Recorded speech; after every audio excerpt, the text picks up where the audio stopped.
Thank you very much. I'm going to show that you can also do modeling in Europe instead of in South Africa. In particular, I'm going to show that even if there would be a small probability of transmission from people on suppressive treatment, the impact of this on the number of new infections and on the HIV epidemic amongst men who have sex with men in the Netherlands would be limited.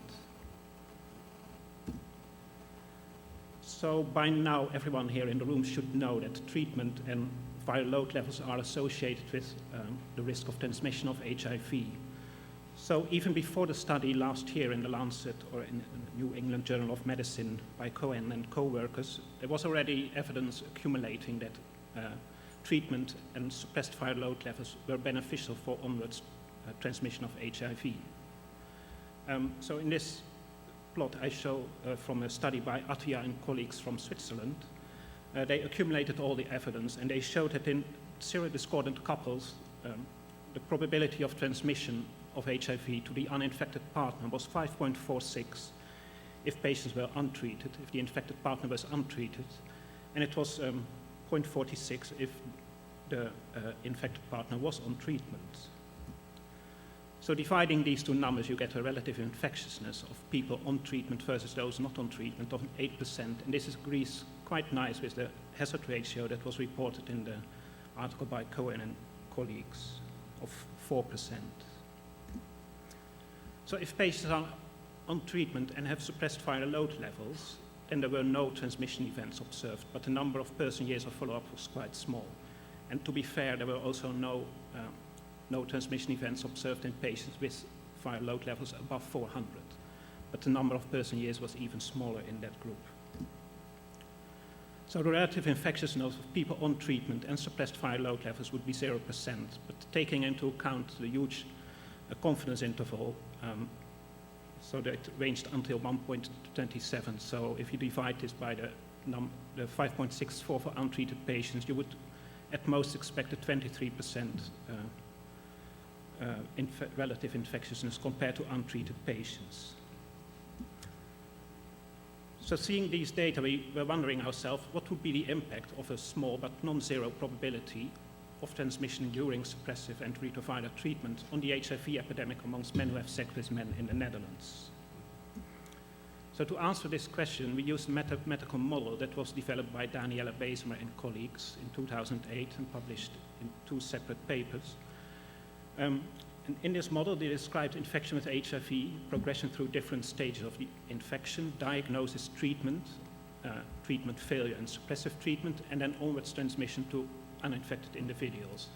And using this model, they could explain the observed trends in the HIV and AIDS diagnosis in the Netherlands amongst MSM since the early 1980s up to the present day. And by fitting to data, the observed data, they could simultaneously estimate the transmission rates of HIV to uninfected people, so something like risk behavior. They could also estimate the time from infection to diagnosis and how it changed over time, and also the number of infections that should have taken place to generate the observed pattern of HIV and AIDS diagnosis. So in the model, they took into account that the infectiousness depended on the stage of the infection, so the probability of transmission, correcting for the overall risk behavior. So infectiousness was higher during the primary stage of the infection and during AIDS, compared to asymptomatic chronic infection. Infectiousness was also high for patients not yet aware of their infection. In a study by Marks and colleagues in 2005, it was shown that patients reduced their risk behavior by roughly 50% once they know that they have HIV. Infectiousness was also higher for patients who had viral rebounds, and infectiousness was 0 or very low for patients with viral suppression. So assuming a relative infectiousness of 0, so no transmission events from people with suppressed viral load, they showed that the number of infections amongst MSM peaked in the early 1980s and then reached a more or less stable level between 1984 and 2000, and that after 2000 the number of infections increased to almost 900 in 2009. The model also showed how many infections arose from each of the compartments shown in the figure below. So 96% or 90 of the infections were from people who were not yet aware of their infection because they were either in primary infection or chronic infection but not yet diagnosed. 7% of the infections were from people who were diagnosed but not yet treated, and 3% of the infections were from people with viral rebounds. So now we look at what happens when you increase relative infectiousness during suppressive treatment from 0 to 20%. So the plot on the left shows that the proportion of patients, the proportion of infections from patients diagnosed but untreated in black, or with viral rebound in green, is slightly decreasing with increasing infectiousness.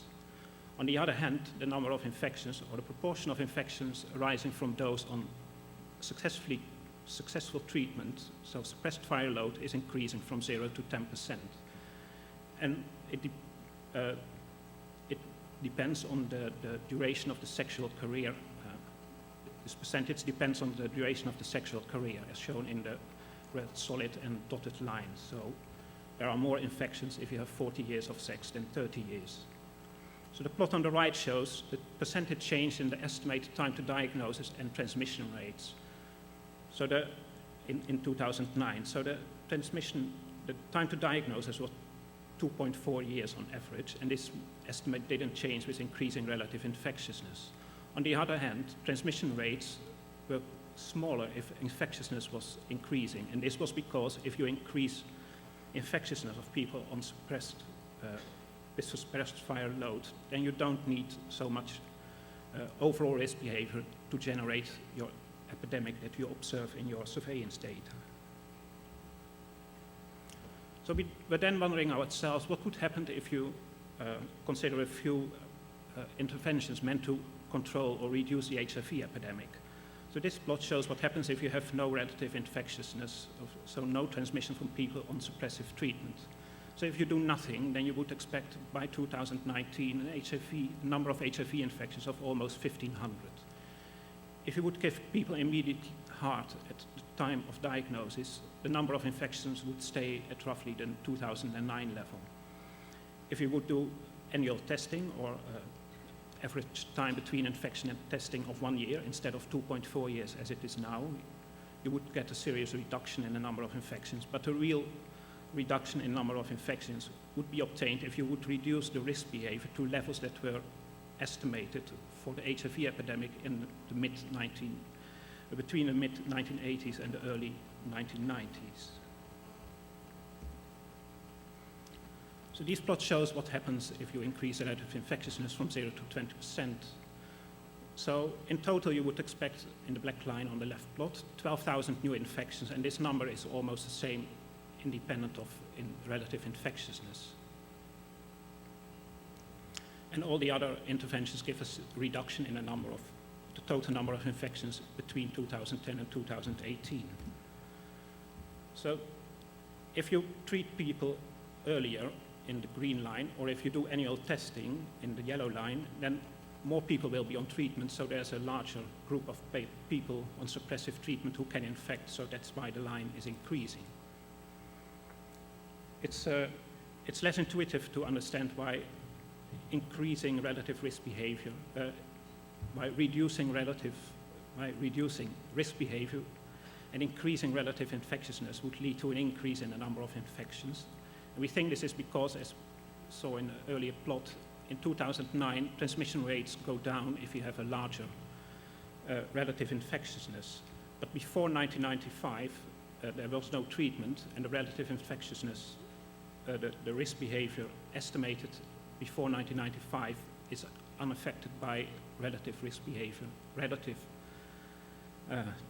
infectiousness, I should say, for people on treatment, as there is no treatment. So with increasing relative infectiousness, a reduction in risk behavior is relatively smaller, so that's probably why it increases with increasing relative infectiousness. So overall, with 20% relative infectiousness, you would expect between like 8 and 20% of all infections occurring from people with suppressive treatment. But if you would believe the data that is available now, so like 4%, then only a few percent of all infections would be from people on suppressive treatment. So summarizing, it showed that the contribution to new infections by patients on suppressive treatment is limited, at most a few percent. But transmission from treated patients becomes more important in the presence of interventions. And further, it's important to note that the risk of transmission may also be larger if there are other sexually transmitted infections present in MSM.